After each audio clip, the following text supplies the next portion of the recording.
আগে আমাদের দর্শকদেরও দেখাবো রিপাবলিক বাংলার যে এই সাতটিয়াপাড়া প্রাথমিক বিদ্যালয়ের অবস্থা দেখো। এটা হচ্ছিল তাদের অফিস ঘর এবং এই বিদ্যালয়টি কিন্তু বন্ধ হয়ে গেছে, কারণ যে এই বিদ্যালয়ে পঠন পাঠন হতো না বা ছাত্রছাত্রী ছিল না, সেই কারণে কিন্তু বন্ধ হয়ে গেছে। এবং দেখো এই যে স্কুলের যে ছাদ, চালও কিন্তু ভেঙে পড়েছে এবং দীর্ঘদিন ধরে এই স্কুলটি বন্ধ হয়ে রয়েছে। এখানে নাকি ছাত্রছাত্রী আসতো না। ছাত্রছাত্রী না আসার কারণ কি?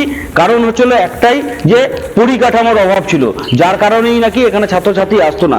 এবং এইখানে একটি পোর্শনে এই যেমন বিদ্যালয় চলতো, এখন কিন্তু অন্য আরেকটি পোর্শনে একটা শিশু শিক্ষা কেন্দ্র চলে, যদিও সেখানে চলছে, সেখানে কিছু শিশুরা আসে এবং তারা যে শিশু শিক্ষার যে কাজকর্ম, সেই কাজকর্ম হয়। এখানে প্রচুর মানুষজন রয়েছেন, এখানকার স্থানীয় বাসিন্দারা। এদের সবার কাছ থেকে একটু জেনে নেওয়ার চেষ্টা করবো। টিচারই যদি না থাকে এবং পড়াশোনা যদি না হয়, বাবা মা কোন ভরসা এখানে পাঠাবে? দেখুন, টোটাল ৭৪,০০০ থেকে ৭৫,০০০ প্রাথমিক শিক্ষা কেন্দ্র আছে পশ্চিমবঙ্গে। তার মধ্যে ৭ থেকে ৮,০০০ বন্ধ হয়ে গেছে অলরেডি। এটা দেখেই বুঝছেন কেন বাবা মারা তাকে পাঠাবে এখানে, দেখেই বুঝছেন। দেখুন কি অবস্থা, একটা স্টুডেন্টও নেই, 10 বছর ধরে বন্ধ হয়ে আছে, একটা মাস্টারও নেই, কে পাঠাবে এখানে?